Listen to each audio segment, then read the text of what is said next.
akan saya bawakan tema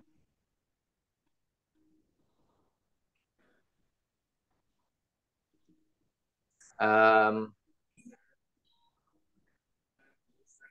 ajaran dasar agama Buddha itu kalau dari pandangan saya adalah bahwa Sang Buddha mengatakan yang dikatakan oleh Sang Buddha adalah sabapa pasa akaranang kusalasa upasampada sacito pariodapanang etang budana sasanang.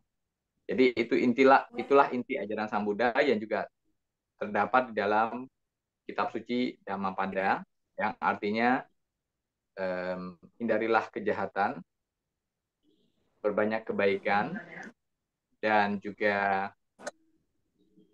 sucikanlah pikiran dan hati. Nah, di sini kita tidak mengerti maksud dari kata-kata Sang Buddha. Hindarilah kejahatan itu sebenarnya di dalam praktek kehidupan sehari-hari kita itu mempraktekkan winaya. Kalau seorang biku itu winaya, umat itu sila. Jadi sebagai umat Buddha kita mempunyai 5 sila yang wajib kita jalankan dalam kehidupan sehari-hari atau Pancasila Buddhis. Itulah yang dimaksud dengan menghindari kejahatan. Dengan kita mempraktekkan 5 sila ini, otomatis kita tidak membunuh, tidak mencuri, tidak melakukan perbuatan asusila, tidak berbohong, dan juga tidak mabuk-mabukan atau memakai obat-obatan yang bisa membuat kelemahan kita kesadaran kita menjadi lemah. Nah, perbanyak kebajikan berarti kita sering melakukan perbuatan baik dalam pengertian berdana. Nah, berdana ini itu tidak harus selalu dalam bentuk materi. Jadi kita juga bisa berdana dalam bentuk non materi, seperti misalnya kita membantu sebuah kegiatan organisasi sosial, apakah itu di wihara atau organisasi sosial yang lain, dengan memberikan sumbangan dalam bentuk pikiran, dalam bentuk tenaga, dalam bentuk misalnya memberikan pengertian-pengertian, itu juga udah bentuknya berdana. Jadi berdana bukan dalam pengertian budi kita itu bukan hanya dalam bentuk materi. Jadi kita juga bisa berdana seperti yang saya katakan tadi, pikiran, perbuatan maupun melalui ucapan. Nah, kemudian sucikanlah hati dan pikiran. Pikiran di sini yang dimaksud oleh Sang Buddha adalah yang dari pancakanda atau dari 5 agregat, 5 dari apa namanya? Kalau bahasa Indonesia saya juga lupa. Jadi 5 bentuk dasar seorang makhluk, terutama manusia, yang terdiri dari pancakanda, yaitu dari rupa kanda dan nama kanda. Jadi rupa kanda itu tubuh jasmani, nama kanda itu terdiri dari 4, yaitu perasaan, pencerapan, bentuk-bentuk pikiran ataupun keinginan, dan kesadaran. Nah, di sini yang disebut dengan pikiran, inilah pikiran ini yang mau kita latih supaya kita bisa selalu sadar dan tidak melakukan kejahatan melalui pikiran. Nah, sucikanlah hati. Hati di sini pengertiannya adalah cita, yang dalam bahasa Pali artinya cita adalah kesadaran itu sendiri, tapi kesadaran tingkat tinggi, yang kita lakukan melalui apa? Yaitu melalui melatih kesadaran setiap saat, atau yang disebut dengan menjaga sati, atau dalam bahasa Inggrisnya itu namanya mindfulness.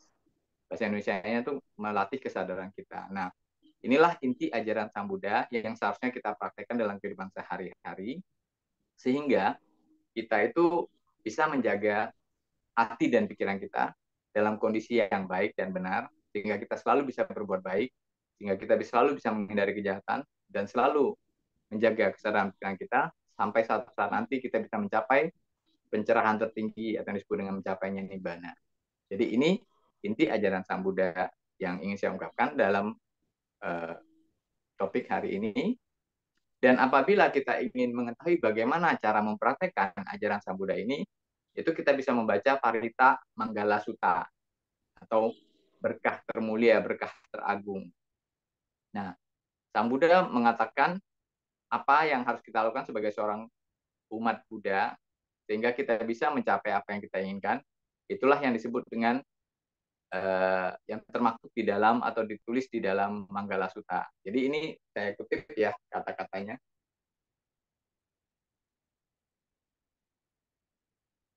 Contoh yang paling mendasar adalah ketika kita membaca Manggala Sutta itu, Sang Buddha mengatakan asewana cak balanang panditana cak sewana puja cak pujanianang etam manggala mutamang. Itu artinya hindarilah orang yang tidak bergaul dengan orang yang tidak bijaksana, bergaul dengan orang yang bijaksana, menghormat kepada mereka yang patut dihormati, itulah berkah utama. Nah, apabila kita membaca ini dan berusaha memahami dan mengerti, maka inilah sebenarnya yang seharusnya kita jalankan dalam kehidupan sehari-hari. Jadi kalau kita mau lebih mengenalnya lebih dalam, seperti yang dikatakan di sini adalah hidup di tempat yang sesuai berkat jasa-jasa dalam hidup yang lampau. Nah, hidup di tempat yang sesuai itu contohnya adalah kita sebagai umat Buddha, kita terlahirkan di sebuah tempat di mana kita masih bisa mengenal ajaran Sang Buddha, di mana kita masih bisa mempraktekkan ajaran Sang Buddha. Nah, itu berarti kita sudah hidup di tempat yang sesuai. Seperti saat ini kita bisa mengenal ajaran Sang Buddha di Indonesia, di Jerman, di Thailand, dimanapun kita berada yang negaranya masih memberikan dukungan atau memberikan izin kepada kita untuk mempraktekkan Buddha Dhamma, itu adalah tempat yang sesuai untuk hidup. Kemudian, menuntun diri ke arah yang benar. Nah, seperti yang tadi saya katakan, menuntun diri ke arah yang benar itu adalah melatih sila, menjaga kita punya sila, dan melatih diri kita dalam meditasi, atau yang tadi saya katakan menjaga kesadaran pikiran. Kemudian, di sini dikatakan lagi memiliki pengetahuan dan keterampilan. Pengetahuan dan keterampilan di sini dalam pengertian sebagai seorang umat biasa adalah kita mempunyai keahlian seperti kita kuliah atau sekolah atau apapun, sehingga dengan kemampuan kita atau keahlian kita bisa mencari uang, mencari nafkah dengan cara yang baik dan benar. Terus di sini juga dikatakan terlatih baik dalam tata susila. Nah, kembali lagi tadi ke tema tadi, tata susila berarti apa? Kita punya sila, Pancasila kita jaga dengan baik. Terus kemudian juga dikatakan ramah tamah dalam ucapan. Berarti kita orang yang ramah, yang kalau kita ngomong orang yang mendengarkan juga suka mendengar yang kita ngomong. Nah, di sini kemudian membantu ayah dan ibu, menyokong anak dan istri, bekerja bebas dari pertentangan. Nah, pertentangan ini bukan hanya pengertian dalam hal pekerjaan yang negatif, tapi pengertian dalam pengertian ini adalah misalnya kita melakukan sebuah pekerjaan yang tidak membuat pro dan kontra terhadap orang lain, walaupun itu mungkin dari segi positif, seperti misalnya kita melakukan sebuah pekerjaan yang membuat keluarga kita juga ikut senang, ikut berbahagia, atau lingkungan teman-teman kita ikut senang dan berbahagia. Nah, itu adalah salah satu bentuk pekerjaan yang tidak eh,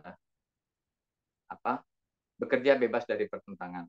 Kemudian berdana dan hidup sesuai dengan dhamma. Nah, kembali lagi di sini berdana berarti kita melakukan perbuatan baik, memupuk karma baik, dan hidup sesuai dengan dhamma yaitu kita juga menjaga sila, berlatih meditasi lagi atau mempraktekkan meditasi dan kehidupan sehari-hari.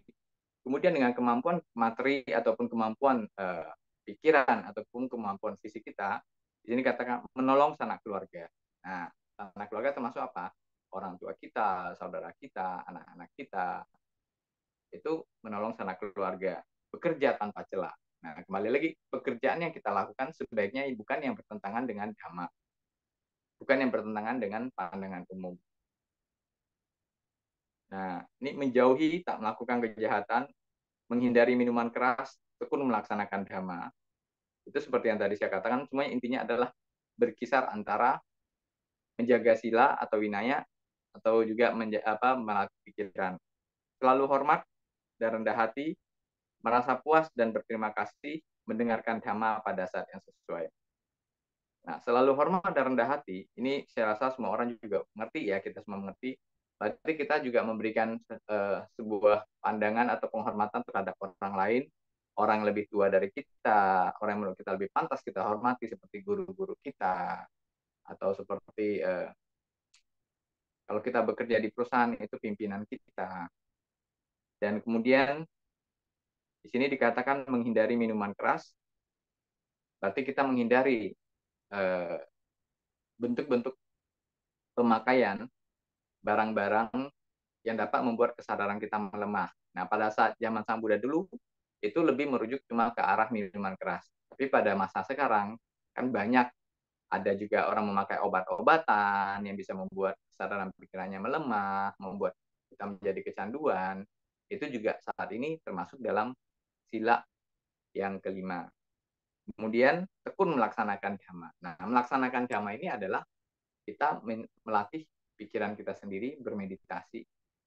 Nah, kemudian selalu hormat tadi sudah, sabar, rendah hati bila diperingatkan, mengunjungi para pertapa, membahas dhamma pada saat yang sesuai. Nah, ini saya rasa kalau kata-kata sabar, rendah hati bila diperingatkan. Dan maksudnya di sini itu sudah jelas ya. Ya, kemudian mengunjungi para pertapa ini, maksudnya para pertapa di sini adalah orang-orang yang dianggap bijaksana, termasuk biku sangga, para romo, ramani, itu orang yang kita anggap bijaksana, yang disebut dengan para pertapa, membahas dhamma pada saat sesuai. Nah, membahas dhamma pada saat sesuai itu contohnya saat ini kita sekarang sedang melakukan diskusi dhamma melalui Zoom, atau kalau kita ketemu langsung misalnya di wihara, mendengarkan para biku sangga, bante-bante, atau romo ramani yang memberikan khotbah. Ini artinya mendengarkan dhamma pada sesuai dan kemudian memberikan sebuah pertanyaan, atau kita membahas mengenai dhamma yang dibabarkan oleh bante-bante atau rama-ramani. Nah, itu artinya membahas dhamma pada saat yang sesuai. Jadi pada saat di mana kita tidak bekerja, atau di mana kita itu sedang mempunyai waktu yang memang kita siapkan untuk mendiskusikan dhamma. Kemudian di sini sebenarnya lebih ke arah untuk orang yang menjurus ke arah ke praktek meditasi yang lebih dalam. Dikatakan bersemangat dalam menjalankan hidup suci, menembus 4 kenyataan mulia, serta mencapai nibbana. Itulah berkah utama. Meski tergoda oleh hal-hal duniawi, namun batin tak tergoyahkan, tiada susah tanpa noda penuh damai. Itulah berkah utama.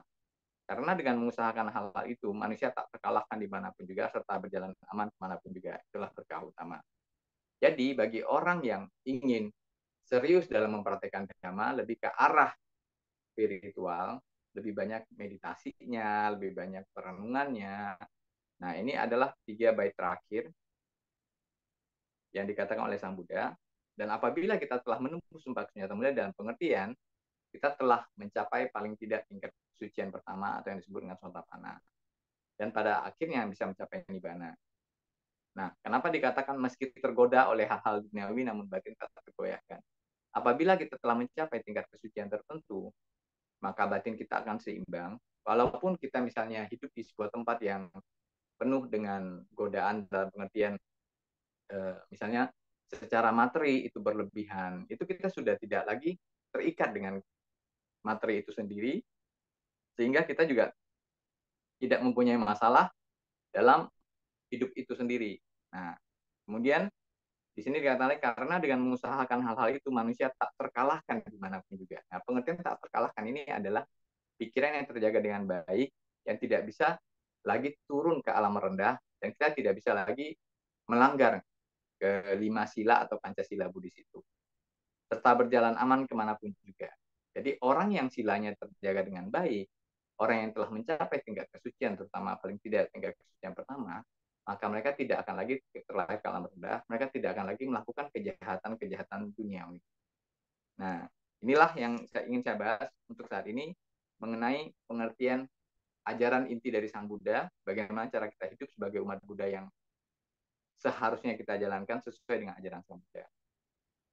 Sekian, dan terima kasih. Apabila ada yang ingin bertanya, silakan.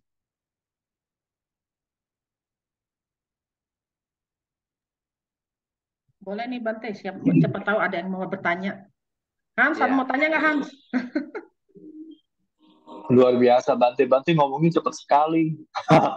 Oh, maaf, saya tadi pikirnya saya tuh ngomongnya masih lambat, jadi mungkin karena saya agak nervous terus terang. Ini saya pertama kali ya ngomong lewat Zoom dan juga memberikan khotbah, karena saya juga sudah ngomong ke Cik Nur. Sebenarnya saya tuh belum berani memberikan khotbah. Saya lebih senang kalau kita melakukan kayak diskusi dhamma. Misalnya ada yang pengen ditanyakan, nah saya akan berusaha menjawab secara kemampuan saya gitu. Tapi kalau disuruh memberikan khotbah, saya itu sebenarnya masih belum pernah melakukan hal itu. Jadi ini yang pertama kali. Mohon maaf kalau seandainya cara saya ngomong mungkin agak sedikit nervous dan cepat ya. Nggak apa-apa, Bang. Cuma sayanya aja nih rada tell me gitu loh. Kalau bahasa Indonesianya udah banyak yang lupa. Jadi saya Oh, bahasa ngikutinnya tuh cepet Indonesianya banget. maksudnya Ya. atau bahasa Palinya ya? Saya nggak ngerti. Bahasa Indonesia juga banyak ya. Udah lelet, Bante. Oh, jadi ini siapa kok Han ya namanya Saya ya? Hans. Ya. Han tinggal Di Belanda. Oh, oke. Berarti lebih banyak ngomong bahasa Belanda ya. Betul, Bante. Nah, kalau saya Tapi bahasa untuk sementara Indonesianya, belum ada nah, pertanyaan sih Bante. Sebab terlalu banyak buat mulut otak saya terlalu banyak gitu loh. Jadi kita pancing dulu untuk tanya-pertanyaan yang lain. Saya lihat ini ada saudari Budita yang bertanya. Mungkin saudara Mudita bisa bertanya terlebih dahulu. Silakan saudara Mudita. Ya, terima kasih Hans. Selamat pagi Bante, Namo Buddhaya. selamat pagi, Namo Buddhaya. Ya, cukup terdengar ya suara saya. Tadi Bante ada cepat sekali menjelaskan mengenai yang terakhir, mengenai pikiran-pikiran atau yang tidak melanggar sila sampai tidak eh, terlahir di alam rendah lah. Dan Ya, dalam hal ini kita kan sebagai umat mencoba melatih dalam sila dengan benar. Tapi dalam hal-hal tertentu, terutama sila-sila yang ketiga, yang ya bukan ketiga, keempat, sila keempat yang musyawadah itu sangat dalam sekali, dalam arti dalam cara-cara berbicara yang benar atau tidak benar. Nah, dalam hal ini yang saya mau tanyakan, apakah itu juga termasuk kalau melanggar sila yang tidak berkata tidak benar dalam arti ya kita coba sadari, tapi tetap kadang kita ada lakukan mungkin tetap tidak sengaja mengatakan yang tidak benar atau ya dalam hal ini seperti itulah. Jadi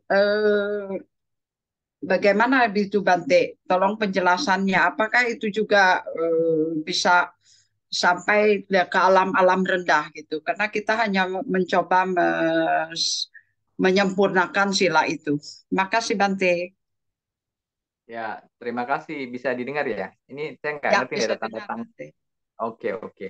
Bisa Bante? Eh, kalau tadi kita bahas dari siapa nih tadi? Mudita ya, Ibu Iya, saya Mudita ya. Mudita. Nah, dari kata-kata tadi, Ibu Mudita mengatakan apabila kita tidak sengaja, kita berkata bohong.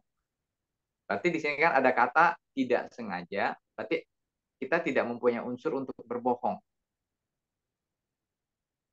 Tapi biasanya itu jarang terjadi ya. Sebenarnya kita tuh berbohong mungkin cuma kita tidak sadar. Dan biasanya kalau sudah berbohong berarti karma jeleknya pasti ada. Cuma kan itu karma bekerja kan bukan hanya karena satu faktor, tapi ada faktor lain. Ada faktor yang disebut dengan niat, keinginan. Nah, apakah kita punya keinginan untuk berbohong ini besar atau tidak? Niat kita itu kuat atau tidak? Itu tergantung dari diri kita lagi. Jadi setiap perbuatan itu akan menghasilkan karma apabila diikuti dengan kehendak atau niat tadi. Nah, hasilnya itu dari masing-masing orang berbeda-beda, tergantung niatnya lagi. Kekuatan niat itu ada dan seberapa besar. Biasanya kalau sudah dikatakan kita sudah berbohong tapi tidak sengaja itu saya rasa jarang terjadi. Karena kalau sudah berbohong, pasti ada niat di sana. Cuma niatnya besar atau kecil kita tidak tahu. Dan efek dari karma jeleknya itu juga tidak harus langsung lahir ke alam rendah. Contohnya misalnya kita kalau sekarang dalam kehidupan ini kita sering berbohong, mungkin di kehidupan akan datang kita lahir jadi manusia, bukan lahir jadi binatang, bukan lahir ke alam rendah, tetapi karma yang kita terima bisa jadi apabila kita berkata sesuatu orang tidak percaya. Itu efek dari karma yang telah kita lakukan di kehidupan lampau karena kita dulu sering berbohong. Sehingga di kehidupan ini, ketika kita berbicara, orang banyak nggak percaya. Ah, kayaknya yang dia bilang itu mungkin nggak benar itu. Dari cara dia bilang mungkin eh, kayaknya agak meragukan. Nah, ini berarti apa? Berarti kita di kehidupan lampau pernah melakukan karma jelek, berbohong, dan pada kehidupan ini akhirnya kata-kata kita lebih sering tidak dipercaya oleh orang. Itu efek dari karma, bukan berarti kita harus langsung lari ke alam rendah. Karena kalau dia punya perbuatan jeleknya itu dalam bentuk yang kita katakan sangat kecil, misalnya berbohong yang ya bukan yang berat, bukan sampai bisa mengakibatkan orang itu mengalami kerugian, baik secara materi maupun secara non materi, misalnya kita memfitnah orang. Nah, itu kan secara non materi tetapi efeknya karma jeleknya sangat besar. Nah, itu bisa mengakibatkan ada orang kehilangan harta, bahkan ada orang bisa kehilangan nyawa. Apabila kita melakukan hal itu, misalnya kita bilang, oh dia itu melakukan pembunuhan, karena dia tidak melakukan pembunuhan, cuma karena tidak bisa dibuktikan secara hukum bahwa dia tidak membunuh, tapi yang kelihatan adalah dia membunuh, maka dengan fitnah yang kita lakukan membuat dia kehilangan nyawanya. Berarti apa? Kita telah melakukan dua perbuatan. Pertama, kita memfitnah atau melanggar sila keempat. Yang kedua, kita menyebabkan kematian buat orang itu. Berarti karma jeleknya sangat berat. Tetapi apabila kita bohong, misalnya kita bilangnya gini, tadi saya lewat sana, kamu nggak ada, padahal saya nggak ada lewat. Tapi saya bilang saya lewat. Tapi karena efek dari karmanya dan niatnya untuk berbohongnya itu kecil, ya mungkin satu saat bila kita ngomong lagi, orang nggak percaya lagi sama kita. Karena akibat dari karma jelek yang kita lakukan itu tidak besar. Jadi bukan semua karma itu harus kita jangan, oh ya nanti setelah saya melakukan karma ini akan lahir di alam rendang. Nah, tadi seperti yang saya katakan tadi, tergantung kekuatan karmanya masing-masing. Dan karma ini tergantung niat masing-masing. Niat dari pikiran kita.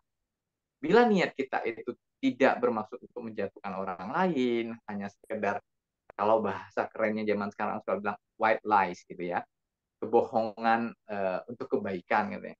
Ya namanya kebohongan tetap kebohongan, walaupun niatnya niat baik.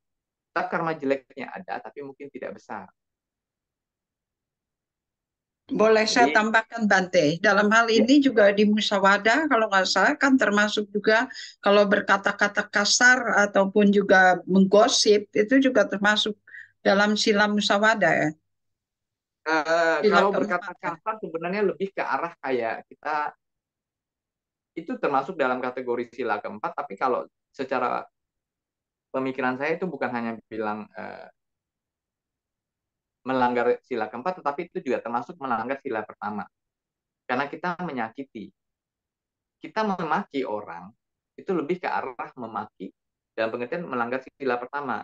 Karena sila pertama itu bukan hanya membunuh. Menyakiti makhluk lain, itu juga termasuk sila pertama. Apabila kita berkata kasar, kita memaki orang dengan kasar, menyinggung perasaan orang, itu sudah termasuk melanggar sila pertama. Sebenarnya lebih ke arah sila pertama, tapi di dalam kategori ini sering dimasukkan ke dalam sila keempat.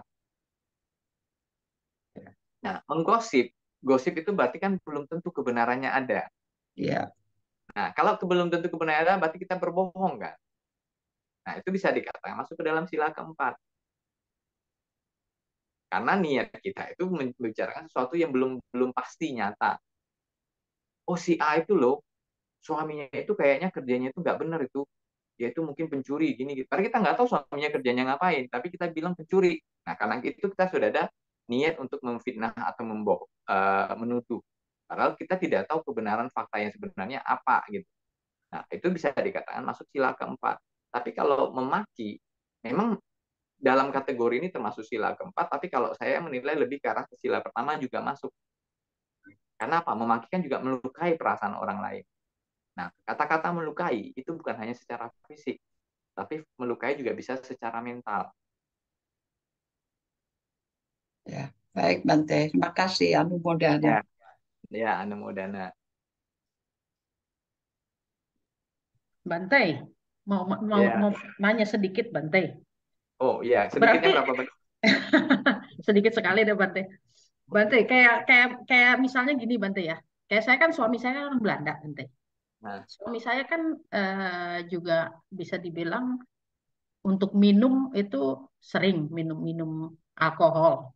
iya. Tapi dia tidak sampai minumnya itu nggak sampai dia mabuk-mabukan atau sampai dia pokoknya lupa lah gitu atau dia berbuat sesuatu yang nggak sadar lah.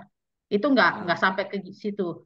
Tapi menurut yang saya dengar katanya orang Belanda ini dulunya kan nggak ada air katanya Bante. Jadi mereka menciptakan bir katanya untuk sebagai minum kayak kita di Jakarta air putih.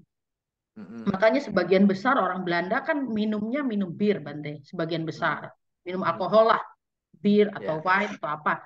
Nah itu gimana tuh Bante? Sedangkan mereka terbiasa dari kecil atau dari istilahnya dari mulai mereka mengerti dan mereka itu untuk perbuatan kan kebanyakan orang Belanda lebih banyak sosialnya lebih tinggi kalau saya lihat ya Bante dibandingkan dengan orang-orang yang saya lihat di Indonesia misalnya kasih sayangnya untuk hewan mereka sangat-sangat menyayangi hewan, makhluk-makhluk hidup yang lainnya gitu selain manusia sendiri. Sosialnya terlalu tinggi. Cuman mereka memang terlalu banyak untuk alkohol mereka lebih banyak menggunakan. Itu gimana tuh Bante? Penglihatan kita dalam ya dalam ajaran kita lah gitu Bante. Itu seperti itu gimana Bante? Ya, terima kasih atas pertanyaan yang menarik. Dan itu akan saya pecah menjadi dua bagian, karena pertanyaan memang terdiri dari dua bagian. Pertanyaannya yang pertama adalah ketika mereka minum alkohol. Nah, alkohol itu termasuk apapun yang dikatakan termasuk melanggar wilayah sila kelima, yang disebut Surame Raya. Apapun itu alasannya tetap itu melanggar. Karena alkohol menyebabkan lemahnya kesadaran kita, bukan hanya hilang, tapi juga lemah. Kan sebelum hilang dia lemah dulu. Apakah Anda pernah melihat orang yang setelah meminum alkohol lebih berani daripada sebelum dia minum alkohol? Itu di Eropa banyak terjadi, termasuk di Jerman. Orang Jerman itu sangat pemalu. Kalau bahasa Jerman, schüchtern. Schüchtern itu berarti dia malu. Nah, sampai untuk mendekati lawan jenisnya saja mereka nggak berani. Tapi begitu sudah minum alkohol, keberaniannya timbul. Artinya apa? Efek dari alkohol sudah mempengaruhi pikirannya dia. Sehingga rasa malu sudah berkurang. Itu termasuk melanggar nggak? Karena kita sebagai umat Buddha, itu yang kita jaga adalah dua. Untuk supaya kita tidak melakukan kejahatan, melanggar 5 sila, iri dan otapa. Iri itu malu untuk berbuat jahat. Otapa takut akan akibat dari perbuatan jahat itu. Nah, apabila rasa malu kita sudah berkurang, kita bisa berbuat jahat. Bisa kan? Dalam pengertian ini, mungkin dianya tidak berbuat jahat.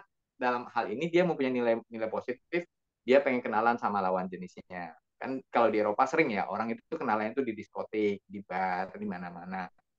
Karena apa? Karena orang Eropa beda dengan kita orang Asia. Interaksi sosialnya itu kurang. Sehingga mereka sendiri kadang-kala lupa bagaimana cara berbicara dengan orang lain, menyapa orang lain. Makanya selalu dibilang orang Asia lebih ramah kan. Nah, kenapa? Karena kultur kita berbeda dari mereka. Kembali lagi ke tema tadi, kalau dia minumnya cuma segelas, kesadarannya masih belum hilang. Itu masih nggak apa-apa. Tapi tetap yang namanya sila tetap terlanggar. Tapi kalau hal ini kita biasakan setiap hari, lama-lama kita jadi kecanduan alkohol nggak? Iya, Bang. Nah, kalau kita nggak minum sehari, pasti nggak enak. Saya sendiri juga melihat di lingkungan saya, banyak teman-teman saya orang bule. Kalau nggak minum sehari, nggak bisa. Pokoknya tiap malam itu harus ada 1 botol bir itu di depan sambil nonton TV. Saya nanya, kenapa kamu nggak minum air? Udah kebiasaan, nggak enak rasanya kalau nggak minum. Sama dengan orang kebiasaan ngerokok. Cuma bedanya, efek dari rokok tidak sama dengan alkohol. Rokok membuat kesadaran kita semakin kuat. Kebalikan dari alkohol membuat kesadaran kita semakin lemah. Makanya rokok tidak termasuk dalam pelanggaran sila kelima. Oke. Makanya di Thailand, biku-biku Thailand itu ngerokok. Tapi di Indonesia orang Indonesia nggak terima. Langsung bilang, oh Bante, bakar duit itu. Saya kasih Bante uang bukan untuk dibakar ya, katanya. Dimarah sama umatnya. Makanya banyak biku Thailand kalau di Indonesia tuh nggak berani ngerokok di depan umat. Pasti ngerokoknya curi-curi di belakang. Di Thailand biasa. Orang Thailand ngerti, biku-bikunya ngerokok. Tapi itu tidak melanggar sila kelima karena tidak membuat kelemahan kesadaran. Tapi Malah kan rokok kecanduan, Bante. Kecanduan, tapi tidak canduannya negatif. Dalam pengertian kesadaran kita tidak hilang. Oh, oke.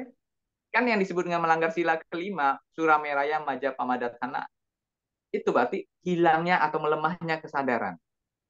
Para biku-biku Thailand yang membaca Patimokkha, itu kan Patimokkha harus dibaca dengan dihafal ya. Tidak boleh baca gitu, mereka menghafal terus kemudian ngomong. Makanya ketika pembacaan Patimokkha pasti cepat kan. Nah, itu untuk membuat dia punya ingatan jadi kuat, kesadarannya kuat, mereka ngerokok sebelum baca. Jadi tujuannya ngerokok untuk menguatkan kesadaran. Karena efek dari rokok itu membantu kuatnya kesadaran. Sama seperti orang zaman sekarang, banyak minum yang namanya kerating deng. Atau kalau bahasa kerennya orang bule punya itu Red Bull. Oh ya. Nah, itu untuk supaya kesadarannya semakin kuat. Cuma kan efek dari barang-barang ini ada. Kalau kita ngerokok, efeknya apa? Bisa menyebabkan kanker paru-paru. Kalau kita minum Red Bull, itu banyak sudah terbukti otak rusak. Karena bahan kimia di Red Bull itu membuat kita punya otak jadi rusak dalam jangka waktu lama. Bukan sehari, bukan setahun, tapi bertahun-tahun. Itu efeknya sudah banyak terjadi di biku-biku Thailand. Mereka minumnya bukan cuma Red Bull, ada yang namanya M150, segala macam, pokoknya banyak. Nah, itu kan aslinya dari Thailand, Red Bull itu. Bahasa Thailandnya kan kerating deng. Kerating deng itu artinya apa? Sapi merah. Sapi merah dia diterjemahkan dalam bahasa Inggris jadinya Red Bull. Jadi Red Bull itu datang dari Thailand, dibeli lisensinya, dikasih nama jadi Red Bull. Dan yang punya itu orang Jerman, saya tahu. Saya baca itu historinya. Nah, sekarang kita juga, kan Sang Buddha mengatakan kita bukan hanya sekedar mempelajari Dhamma, mempraktekannya dengan membabi buta, tetapi kita juga harus memakai kebijaksanaan. Kalau kita memang tahu rokok itu menyebabkan rusaknya kesehatan, sebaiknya kita menghindari. Kan ada banyak cara untuk membuat kekuatan pikiran kita, kesadaran pikiran kita terjaga, bukan cuma sekedar ngerokok. Tapi orang kan banyak maunya yang instan. Semakin cepat saya bisa kesadaran makin kuat, makin bagus. Padahal kita sebagai umat Buddha, itu Sang Buddha mengatakan, kami para biku apalagi, itu punya peraturan yang kami baca setiap hari. Patisang kayoniso, pindapatang, patisewami. Newa dawaya, madaya, mandaya, mandanaya, nawibusanaya. Itu artinya apa? Kami memakan makanan dari hasil pindapata ini hanya untuk menjaga agar tubuh ini tidak cepat rusak, agar kesehatan kami terjaga, agar bisa menunjang kehidupan suci. Kehidupan suci itu apa? Agar kami bisa melatih sebagai para biksu, melatih praktek meditasi. Jadi kita punya tanggung jawab menjaga kesehatan diri kita sendiri. Bukan hanya saya sebagai biksu, tapi Anda sebagai umat juga mempunyai kewajiban untuk menjaga kesehatan tubuh Anda agar apa? Kita bisa berlatih dalam waktu lama. Karena apabila kita sebagai seorang Buddhis, tujuan utama kita bukan lagi mencapai surga, tapi mencapai kebahagiaan tertinggi nibbana. Nah, apabila kita tahu yang namanya tadi, seperti yang saya katakan, seperti yang tadi Anda ungkapkan bahwa merokok kan bisa merusak ya, ada efeknya. Ya kalau kita masih ngotot mau juga rasanya, berarti kan kita sendiri yang salah kan. Sama seperti tadi efek dari kerating deng atau dari Red Bull itu sendiri, itu juga membuat otak kita rusak dalam jangka waktu lama. Jadi kita yang diberikan kebebasan oleh Sang Buddha untuk memakai kebijaksanaan kita. Apakah kita mau atau enggak, ya itu urusan kita pribadi kan. Kembali ke diri kita sendiri. Kenapa? Di dalam Buddhisme itu semua tergantung diri kita sendiri, bukan dari orang lain, bukan Sang Buddha. Sang Buddha hanya guru yang mengajarkan kita jalan atau menunjukkan kita, Allah ini dulu jalannya, silahkan Anda jalan. Tapi kebebasan ada di diri kita. Kita yang harus menentukan kita mau lahir kemana. Kalau saya mau lahir jadi orang baik lagi, jadi manusia lagi, ya saya melaksanakan Pancasila Buddhis. Kalau saya cuma mau hidup senang-senang, nanti saya mulai di surga, di neraka, di alam binatang, itu urusan saya pribadi. Kan Sang Buddha mengatakan pilihan ada di tangan kita. Sang Buddha tidak pernah memaksa. Kita diberikan kebebasan untuk memilih sesuai dengan kemauan kita. Makanya di dalam Buddhisme itu agak susahnya itu apa? Kita yang harus tahu kita mau kemana. Makanya kalau saya ngomong sama orang, saya selalu, misalnya kayak misalnya orang bertanya ke saya, Bante, saya mau meditasi gimana? Saya bilang, meditasi itu sebenarnya gampang. Tapi kita perlu tahu dulu siapa diri kita. Who am I? Kenapa kita harus bertanya? Siapa di sini bukan berarti cuma siapa dan pengertian, oh saya Benardo. Enggak. Tapi karakter saya apa? Kebiasaan saya apa? plus minusnya saya apa. Kenapa? Ini kita butuh supaya kita bisa tahu metode meditasi yang mana yang cocok buat saya. Kan di dalam Buddhisme meditasi, nah ini saya bahas lagi dikit mengenai meditasi, itu ada dua kelompok besar. Disebut dengan Samanta Bhawana dan Vipassana Bhawana. Samanta Bhawana adalah meditasi menuju ke ketenangan pikiran. Vipassana Bhawana, meditasi menuju kebijaksanaan. Nah, Samanta Bhawana itu di setiap agama ada. Karena itu adalah meditasi umum. Vipassana Bhawana cuma ada di Buddhisme, karena yang menemukan adalah Sang Buddha. Yang bisa membawa ke arah pencerahan, disebut meditasi kebijaksanaan.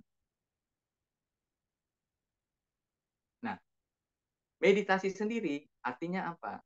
Menjaga kesadaran pikiran kita setiap saat. Yang dibagi di dalam masuk ke dalam kelompok pertama itu Samanta Bhawana, menjaga sati atau bahasa Inggrisnya mindfulness. Terus kemudian ada lagi yang namanya disebut samadhi, konsentrasi pikiran yang terpusat. Nah, kemudian baru di kelompok kedua itu vipassana, perenungan tentang kehidupan, tentang dhamma, tentang tubuh jasmani, tentang pikiran. Itu untuk mencapai kebijaksanaan tertinggi, mencapai tujuan akhir nibbana. Nah, meditasi, kembali lagi ke kata saya yang tadi, yang pertama adalah menjaga kesadaran pikiran atau terkonsentrasinya pikiran kepada satu objek. Itu kita lakukan dengan 4 posisi tubuh. Posisi tubuh bukan meditasi. Posisi berdiri, posisi berjalan, posisi duduk, dan posisi berbaring. Itu hanya posisi tubuh dalam bermeditasi. Tapi bukan meditasi. Meditasi adalah pikiran yang terjaga atau pikiran yang diarahkan untuk terjaga, yang dipakai untuk perenungan. Nah, kembali ke tadi yang saya katakan, kenapa kita harus mengenal diri kita sendiri untuk bisa melaksanakan meditasi dengan baik dan benar. Saya ini cocoknya di mana? Apabila saya orang yang senang jalan, pikiran saya terlalu cepat bekerja, itu meditasi posisi berjalan lebih cocok daripada meditasi duduk. Karena ketika duduk kita jadinya melamun. Makanya yang saya katakan tadi, kembali ke diri kita sendiri dulu. Who am I? Gitu. Saya ini siapa? Karakter saya itu yang mana? Gitu. Karena tidak ada metode meditasi yang sempurna, itu tidak ada. Yang paling baik tidak ada, yang paling benar tidak ada. Tapi meditasi yang paling cocok dengan karakter saya itu ada. Kembali lagi, yang paling cocok dengan karakter saya. Bukan paling benar, bukan paling betul, bukan paling baik, nggak ada.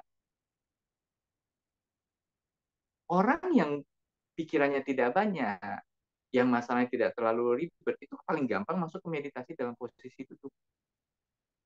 Tapi kalau pikirannya suka lari-lari, meloncat-loncat sana-sini, terutama orang yang dikatakan dengan kategori cerdas atau kategori jenius, disuruh duduk, dia langsung sakit.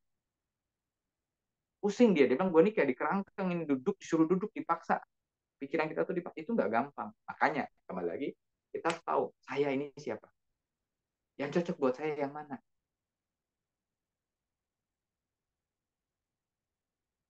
Nah, itu untuk menjaga apa? Dengan kesadaran pikiran yang kuat, otomatis kita punya sila bagus nggak? Kalau sila kita bagus, kita melakukan kejahatan nggak? Enggak. Makanya semua itu saling bertautan. Maka dikatakan oleh Sang Buddha, Atangika Arya Maga. Satu jalan, tapi 8 ruas. Jalannya cuma satu, tapi ruasnya 8. Kenapa artinya ruasnya 8? Ini harus dijalankan berbarengan. Nggak bisa cuma satu tok. Pandangan benar, tapi pikirannya tidak benar, ya nggak ada guna.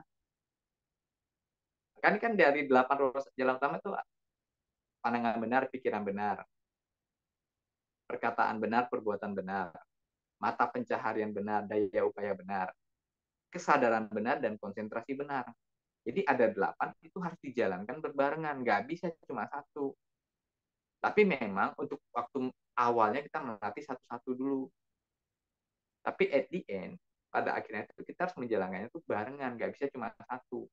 Itu yang disebut dengan satu jalan, tapi mempunyai 8 ruas atau 8 cabang yang harus dijalankan bersama-sama.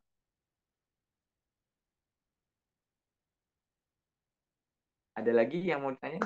Cukup nggak ya penjelasan saya? Oh, hilang Cukup, suaranya. Bante, cukup. Bante, kayaknya waktunya tinggal 10 menit lagi, Bante.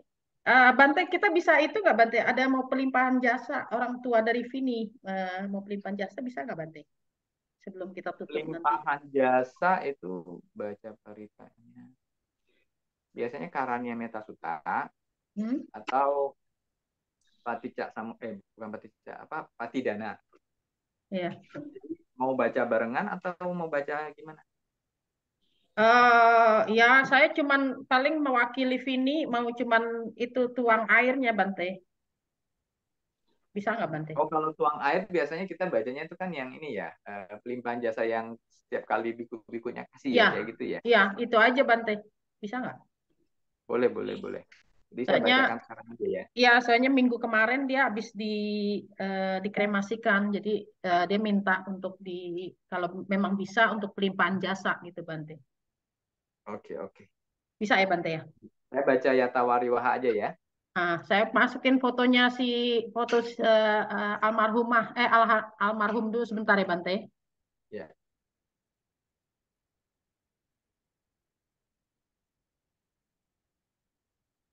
Nama bapaknya siapa ya? Eh, Ong udah Kun, keluar belum, Bante, nama itunya? Tunggu saya udah. masukin di itu. Ong Kun Tong atau Edi Wibowo ya. Iya, Meninggal dalam usia 91 tahun. Oke. Jadi gini bentar, nanti Bante. Saya ketika masukin ke itu dulu, Bante. Langsung ke fotonya yang itu. Ya, nah, jadi ketika nanti saya membaca Yata Wariwaha, Anda menuangkan airnya sambil mengingat wajah si bapak dan ingat ya, namanya, oke. ya. Ya, Bante. Yatha wariwaha pura paripurenti sagarang ewa mewa itu dinang petanang upakapati icitang patitang tumham kipa mewa sami jatu sabe purentu sangkapa cando panaraso yatha manijoti raso yatha sabitiyo iwa jantu sabarogo wina satu mate bawa tuan karayo suki digayugo bawa Abiwadana silisa nicang wuda pacaino cataro dhamma wadanti ayu wano sukang balang.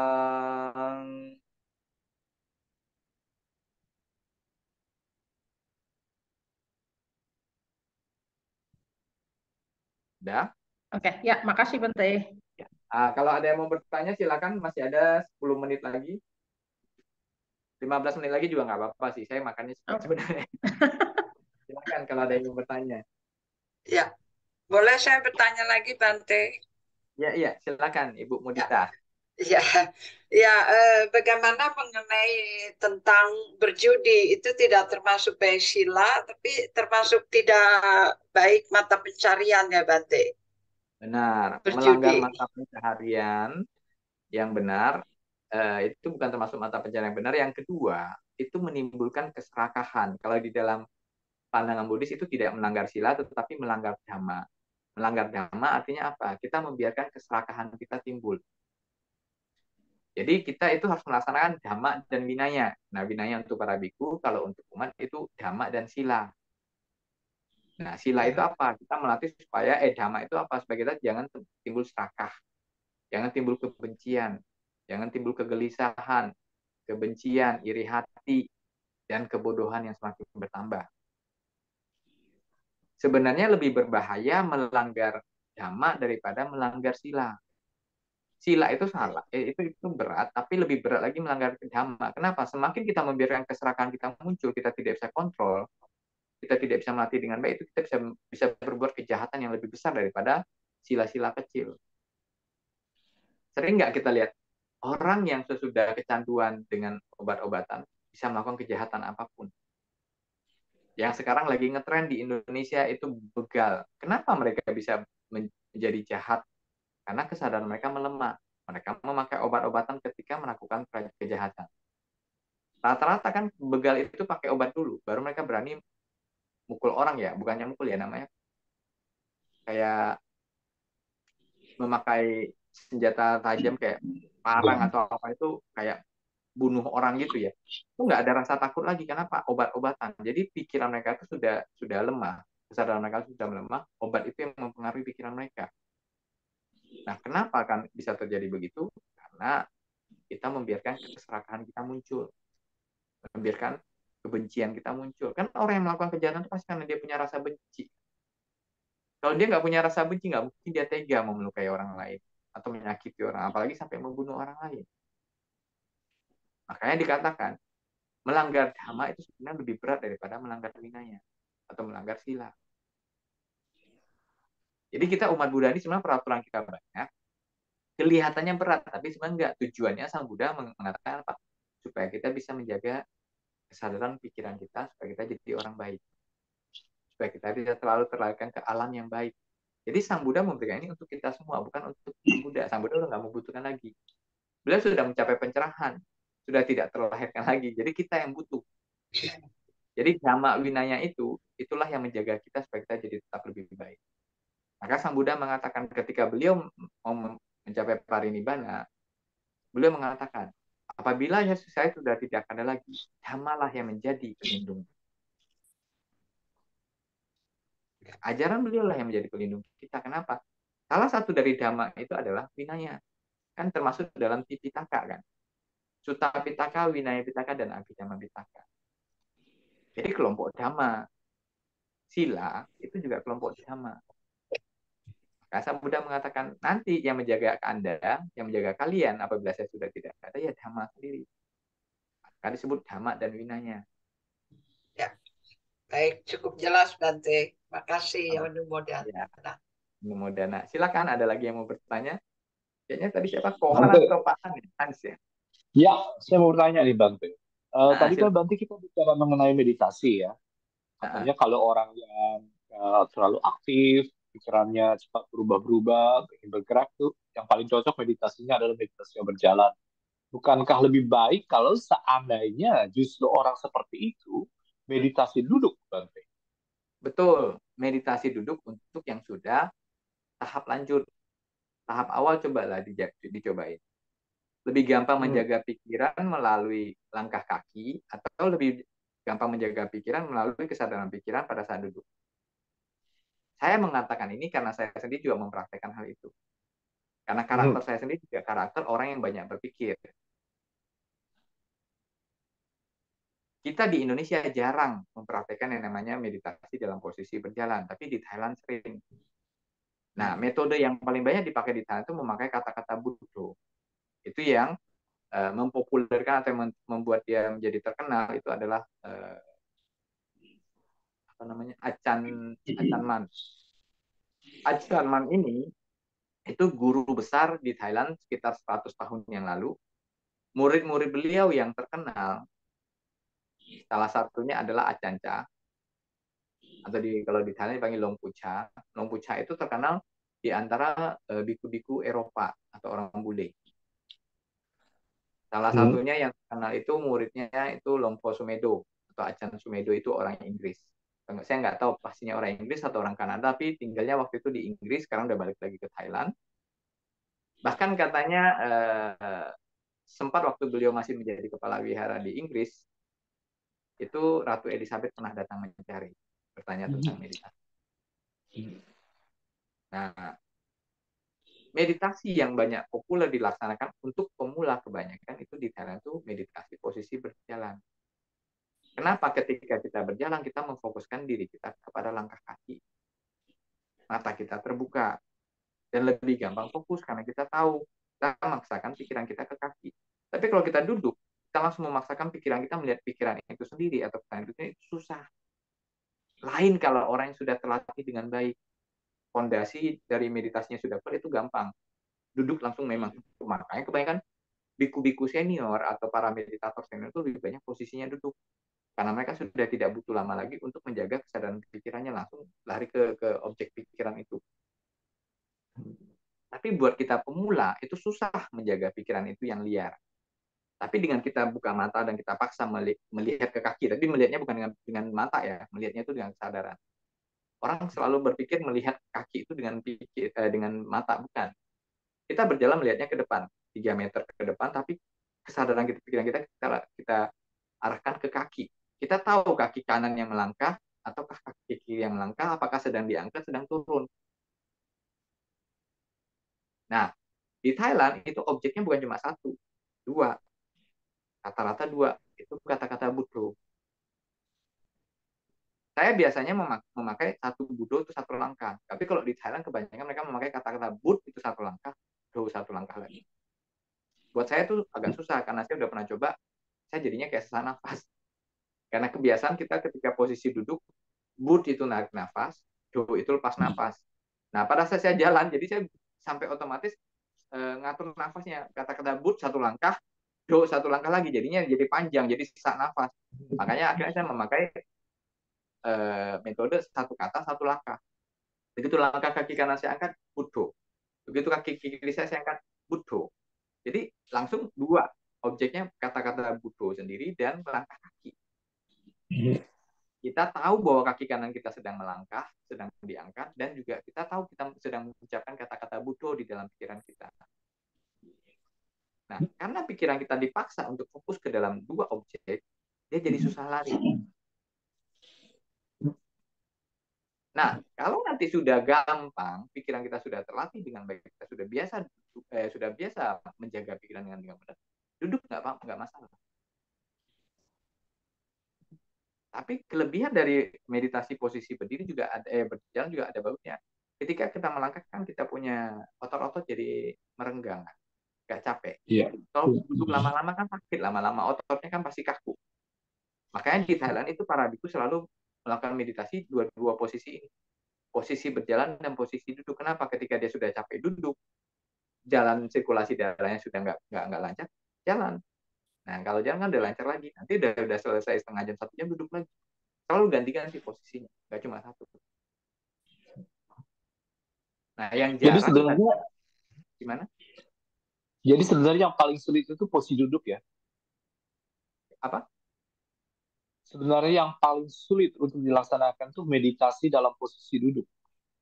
Paling susah. Iya. Enggak juga sih, makanya saya bilang kembali ke karakter masing-masing orang. Ada orang yang mempunyai bakat alam, itu banyak orang yang memang tiba-tiba duduk sehari sudah bisa langsung masuk fokus meditasi. Nah, biasanya kenapa tadi saya katakan untuk pemula, orang yang belum pernah berlatih meditasi atau baru belajar meditasi, itu posisi berjalan lebih bagus. Tapi kalau dia dari kehidupan yang lampau sudah pinter meditasi, begitu mulai langsung duduk langsung masuk. Itu banyak juga orang kayak begitu. Makanya saya katakan seperti tadi, kembali ke diri kita masing-masing. I know who I am gitu loh. Saya tahu saya siapa. Karakter saya gimana. Kebiasaan saya apa gitu. Nah, itu penting. Makanya saya katakan begitu kita tahu diri kita sendiri, kita nanti berusaha mencari metode yang cocok. Dan metode itu ada banyak macam. Bukan hanya pakai kata Buddha. Kayak di Myanmar itu ada metode yang melihat langkah kaki dengan pikiran. Itu kalau saya lupa siapa yang ngajar, kaki diangkat sadari, kaki didorong sadari, kaki turun sadari. Nah, itu objeknya itu melihat kaki sendiri tapi dengan pikiran, bukan dengan mata ya. Jadi sadari satu, sadari satu, sadari satu. Itu metode juga. Jadi metode itu banyak, tergantung karakter kita yang mana, kita sukanya mana. Kayak misalnya duduk pun di Thailand saya sendiri memakai kata-kata Buddha. Seperti yang tadi saya katakan, Bud in, do out. Begitu saya tarik nafas itu Bud. Itu keluar nafas do. Tapi kalau di Myanmar yang saya pernah dengar atau di Sri Lanka itu kembang kempis perut dijadikan objek. Ketika perutnya kembang, dia sadar itu dia lagi tarik nafas kan kembang. Terus ketika dia lepas nafas, perutnya kempes. Itu juga metode. Nah, kalau kita mau tahu tadi objek meditasi itu ada 40 di dalam Buddhisme. Itu kalau mau kita lihat di Tabawana, 40 pokok atau 40 objek meditasi.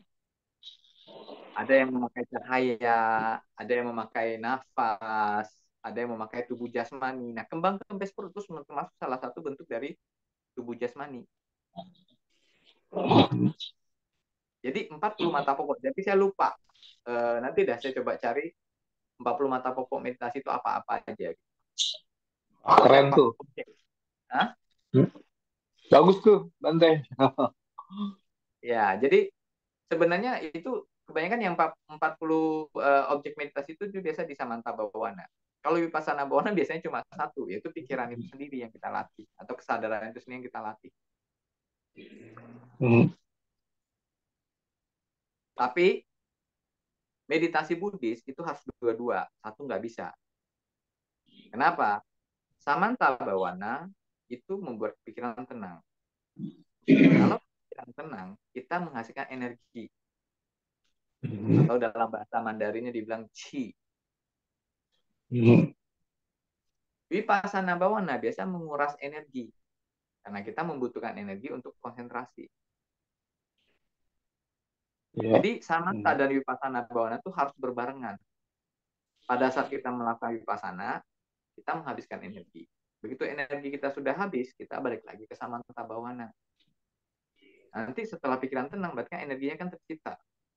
Nah, kita pakailah energi yang sudah kita kumpulkan ini ke Vipassana Bawana lagi. Jadi nggak bisa cuma satu meditasi itu. Tapi kalau kita cuma sehari meditasi setengah jam atau 1 jam karena kita orang biasa, umat biasa yang harus bekerja, mungkin Vipassana langsung nggak masalah. Karena apalagi kalau bisa kita begitu bangun pagi langsung kita meditasi untuk Vipassana, kan kita setelah itu pergi bekerja. Nah, besok bangun lagi, pagi lagi kan badannya udah segar dari tidur kan. Tidur kan juga menghasilkan energi. Nah, langsung Vipassana nggak apa-apa. Tapi kalau misalnya Anda mengikuti sebuah program meditasi atau retreat meditasi selama seminggu, cobalah kalau cuma Vipassana atau capek, nggak sanggup kita. Makanya harus diselang-selingin antara Samanta dan Vipassana Bawana. Capek ya istirahat. Saya kita capek berjalan, posisi berjalan itu kan menghasilkan mengeluarkan energi gitu kan. Kita berjalan. Ya duduk setengah jam atau 1 jam, nanti begitu udah capeknya hilang, kita jalan lagi. Jadi meditasi itu nggak bisa cuma satu, kita harus gabung-gabung. Cuma yang saya katakan tadi antara berjalan dan duduk itu yang paling cocok ke kita mana, yang paling sering kita praktekkan buat diri kita sendiri yang mana. Bahkan kita sendiri juga bisa memakai posisi berbaring atau posisi berdiri. Nah, biasanya berbaring, kalau kita sudah mau tidur nggak bisa tidur, ya, coba masuk meditasi posisi berbaring. Saya berbaring ke arah kanan. Biasanya kan kalau di dalam Buddhisme disarankan ke arah kanan kan, tangan kanannya yang di ini. Ya. Kita nggak bisa tidur, coba kita sadari nafas masuk, nafas keluar. Oh, nafas masuk, oh, nafas keluar. Coba digabung dengan kata-kata Buddha. Breathe in, go out. Lama-lama ngantuk sendiri, nggak ngantuk, bisa tidur jadinya. Kenapa? Karena kita memaksa pikiran kita bekerja, kan butuh energi itu. Capek kan, energinya udah habis. Nah, biasanya orang nggak bisa tidur, kenapa? Energinya kebanyakan. Nah, habisin dulu energinya, setelah energinya habis nanti tidur, dia otomatis capek sendiri pasti. Kan kalau secara psikologis, para psikolog menyarankan suruh menghitung domba, loncat satu masuk pagar. Itu untuk mencapaikan pikiran sebenarnya, supaya pikiran kita tuh capek, energinya habis.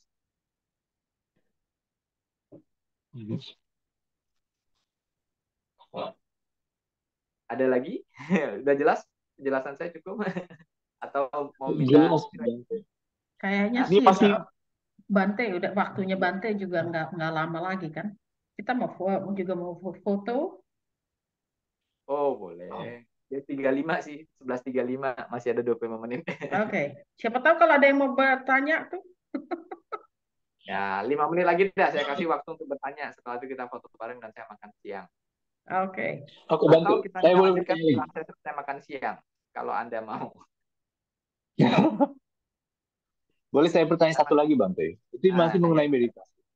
Bagaimana caranya agar kita tuh lepas dari gangguan di saat meditasi, Bante?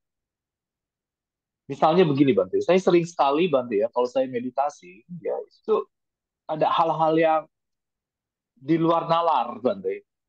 Seperti ada orang yang manggil nama saya, atau mengetuk kuda, atau saya dengar ada orang jalan. Karena kita membiarkan pikiran kita keluar. Berarti pikiran kita tidak terjaga dengan baik. Artinya apa? Fokus kita masih belum kuat.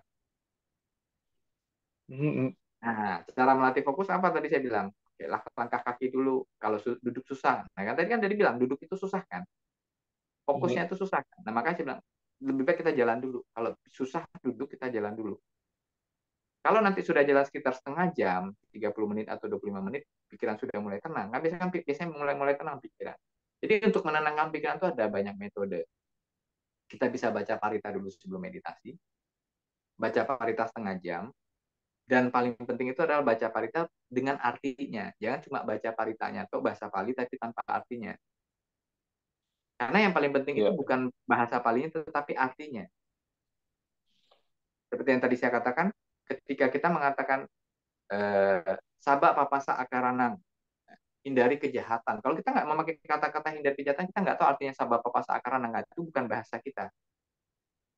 Tapi ketika kita membaca sabak papasa akaranang, hindari kejahatan. Kusala sa upasampada, perbanyak kebaikan. Sacito parioda panang, sucikan pikiran dan kesadaran. Etang budhana sasanang. Inilah inti ajaran dari para Buddha. Jadi setiap Buddha dari masa ke masa akan mengajarkan ajaran yang sama. Ajarannya nggak pernah ganti. Nah, kalau kita membaca dengan dalam bahasa Indonesia, maksud saya bahasa yang paling cocok buat kita. Saya nggak tahu kalau yang Hansnya mungkin pakai bahasa Belanda lebih gampang. Saya nggak tahu. Kalau saya masih bahasa Indonesia karena saya lebih banyak ngomong bahasa Indonesia daripada bahasa Jerman di sini. Jadi saya selalu membaca artinya dalam bahasa Indonesia. Sama seperti tadi saya membaca Manggala Sutta. Itu tadi apa namanya? Saya juga lupa kalau nggak ini.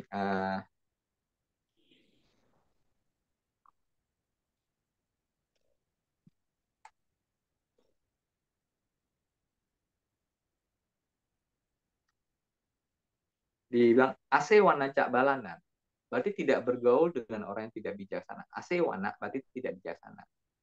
Sewana cak balana, bukan. Pandita nancak sewana, pujaca pujaniana. Pandita berarti orang yang bijaksana. Jadi kata-kata pandita itu kata-katanya artinya orang yang bijaksana. Makanya para pandita disebut pandita karena dianggap lebih bijaksana daripada orang biasa. Karena mereka menggantikan posisi seorang biku. Apabila tidak ada biku, maka pandita yang menggantikan biku. Sebenarnya biku, merujuk kata pandita itu bukan hanya untuk umat biasa yang menjadi pendeta, enggak. Tapi untuk orang yang dikatakan sebagai bijaksana, termasuk para biku pun bisa disebut dengan pandita. Nah, kalau kita membaca arti parita itu dalam bahasa Indonesia, kita ngerti, kita langsung nangkap, oh maksud Sang Buddha ini. Bahkan kadang-kadang ketika kita membaca sekilas, kita berbaca sekali dua kali, kita nggak ngerti maksud sebenarnya. Tapi setelah berpuluh-puluh kali atau mungkin beratus-ratus kali, bahkan bertahun-tahun, kita oh yang dimaksud oleh Sang Buddha itu ini. Seperti yang tadi saya katakan, lahir di tempat yang sesuai. Yang sesuai ini bukan hanya bilang tempatnya itu nyaman, enggak. Tempatnya nyaman kalau tidak mendukung kita untuk berlatih itu bukan tempat yang sesuai. Tempat yang sesuai adalah tempat yang dimana kita bisa berlatih dengan baik dan benar, bisa mempraktikkan dhamma. Itu bukan selalu tempat yang baik. Contohnya, Sang Buddha menjadi Pangeran Siddhartha lahir di tempat di mana negara itu miskin. Ya. Beliau lahir di kerajaan Sakya atau di suku Sakya. Pada saat itu banyak orang miskin, banyak orang yang kekurangan. Tapi itu mendukung beliau untuk mencapai faktor pencerahan. Kan ada 4 faktor yang membuat seorang Buddha, sebelum beliau menjadi Buddha, seorang Bodhisattva mau menjadi Buddha. Orang sakit, orang tua, orang mati, dan orang yang tercerahkan atau orang yang mempraktekkan meditasi. Nah, ini bisa dilihat di mana tempat yang ada faktor pendukungnya. Coba kalau kita misalnya lahir di alam dewa, kenapa dikatakan dewa biasanya agak susah untuk mencapai pencerahan? Karena beliau lahir di alam yang menyenangkan. Di alam dewa tidak ada yang namanya orang tua, karena dewa tidak menjadi tua. Jadi begitu dewa itu lahir, spontan sesuai dengan umurnya. Apakah mereka menjadi seorang remaja, menjadi orang tua, atau menjadi anak-anak, atau menjadi orang dewasa. Wajah mereka tidak akan berubah, tubuh mereka tidak akan berubah sampai pada saat kematian datang. Pada saat kematian datang, barulah dia namanya dibilang tubuhnya mulai berkeringat, mulai berbau. Karena dewa kan badannya baunya harum, kayak bau bunga. Nah, ketika mau meninggal itu baru timbul keringat, baru jadi bau. kemudian wajahnya memucat, meninggal. Nah, maka Sang Buddha mengatakan lebih gampang menjadi tercerahkan di alam manusia, bukan di alam dewa. Karena alam dewa itu alam yang menyenangkan. Nah, itu yang tadi saya katakan. Lahir di tempat yang sesuai itu bukan berarti tempatnya menyenangkan, enggak. Tapi tempat yang bisa memberikan dukungan untuk kita berlatih. Nah, kalau kita nggak baca, sering-sering kita nggak ngerti maksudnya apa. Oh, berarti tempatnya nyaman ya. Ininya enak ya, gitu. Bukan. Tempat yang mendukung kita. Contohnya gini, misalnya kita lahir di negara yang kaya, tapi bukan negara Buddhis. Contohnya, Anda lahir sebagai orang Arab, akhirnya di Arab Saudi. Kaya nggak mereka? Mereka kaya. Tapi tidak ada faktor yang mendukung untuk kita berlatih, karena kita tidak mengenal ajaran Buddha di sana. Karena tempatnya kaya kan? Orangnya kaya-kaya loh. Raja dunia itu semuanya punya duit, punya apa. Tapi kita tidak punya kesempatan untuk mengenal Dharma. Maka tempat yang sesuai itu bukan cuma sekedar tempat yang bisa mensupport kita secara materi, tapi juga secara mental, secara spiritual. Nah, kita bisa mengerti kalau kita baca Parita itu, kita ulang-ulang terus artinya apa. Karena pengertian yang diajarkan oleh Sang Buddha itu kebanyakan pengertiannya tidak langsung. Banyak pengertian konotasi. Nah, pengertian konotasi itu hanya bisa kita tangkap kalau kita sering-sering merenungkan.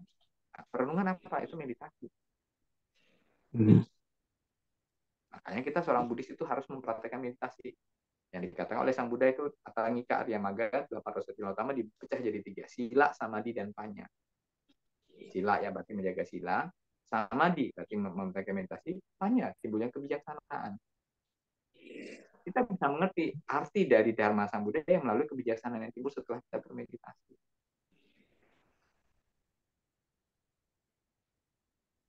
Makanya saya menyarankan jangan hanya membaca dalam bahasa Pali. Bahasa Pali boleh, tapi jangan lupa baca artinya dalam bahasa Indonesia. Dan carilah buku yang terjemahannya itu membuat kita senang baca. Karena ada buku yang terjemahannya itu kaku banget. Nah, jadi kita cari buku yang, oh ya buat saya cocok apa ya. Gitu. Ya enaknya buat saya kata-katanya yang mana. Nah, kalau kayak saya, ini saya senangnya buku yang ini. Buku ini saya dapat dari Bante Wongsin, itu dari kelompok Dhamma Duta Thailand. Mereka menerjemahkannya dalam bahasa Indonesia. Dan ini yang biasa dipraktikkan oleh biku-biku Thailand. Dia ada namanya parita pagi atau chanting pagi, ada parita malam, ada parita umum. Nah, kalau yang di Indonesia yang dari Sagin dan STI dulu ya, sekarang saya nggak tahu. Itu rata-rata paritanya itu parita langsung parita umum, nggak ada chanting pagi, chanting malam. Nah, dari beberapa buku yang sudah saya baca, buat saya yang paling cocok itu terjemahannya yang ini. Terjemahannya itu nggak kaku, juga lebih gampang kita ngerti. Buat saya pribadi ya, tapi ini bukan buat semua orang. Nah, makanya saya katakan tadi, tergantung yang cocok buat kita apa. Tidak ada yang paling benar, tapi yang paling cocok.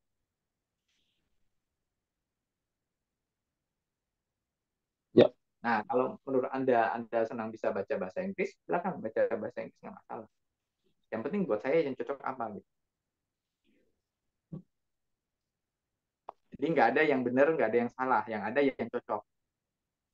Ya. Oke, segitu dulu. Kalau mau lanjut boleh, tapi saya nanti setelah selesai makan, saya butuh waktu 20 menit lah buat makan.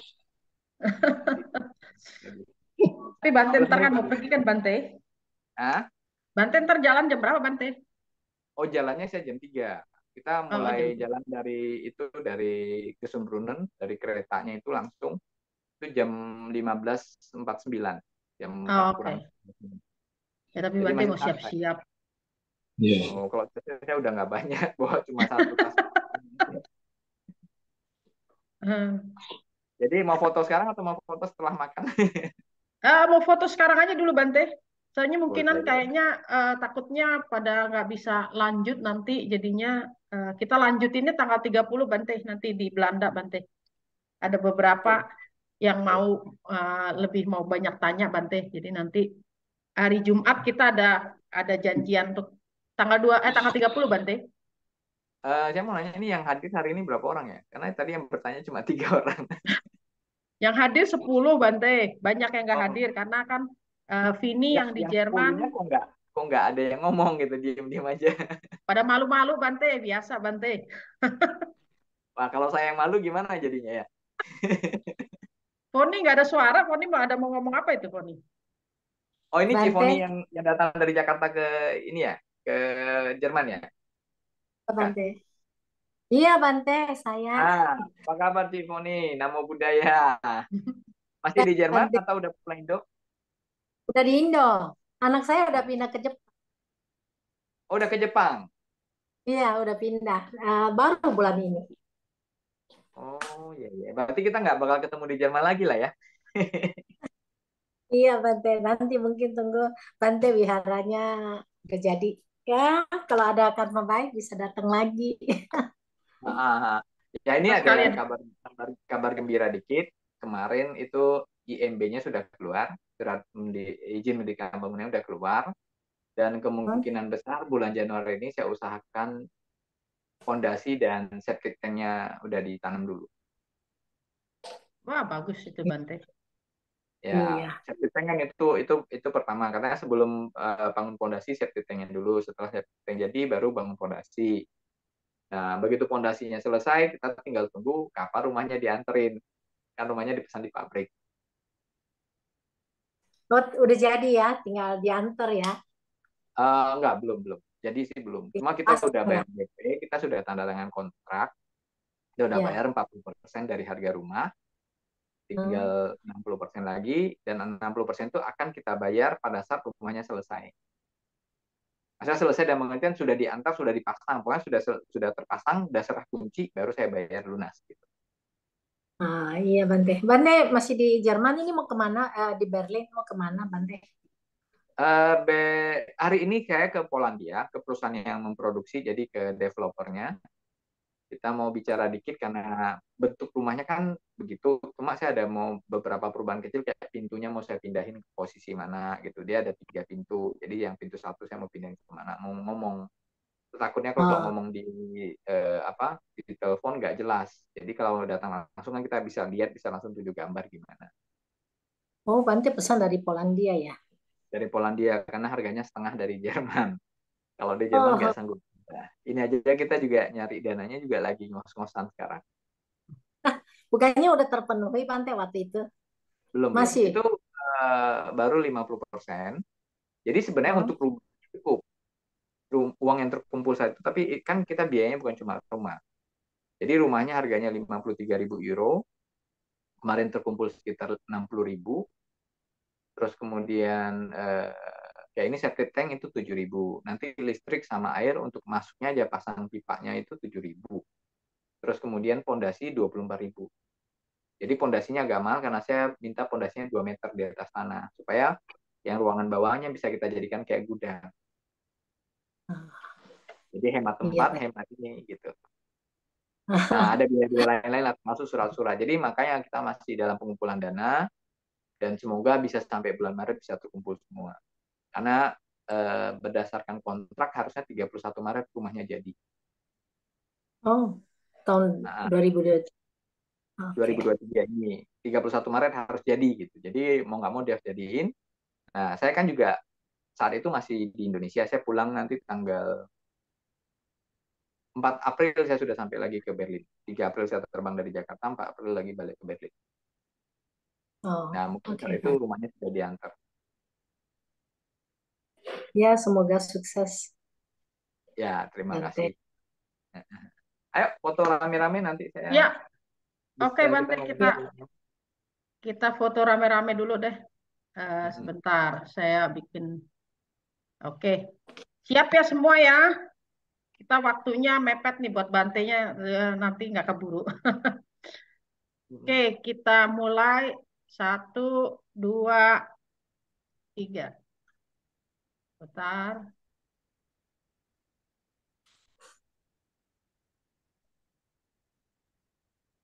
Ya, satu, dua, tiga.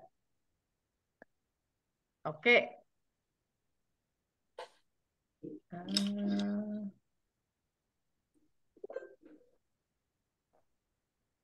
saya coba dulu masukin. Ya, sudah masuk. Oke, sudah kelar.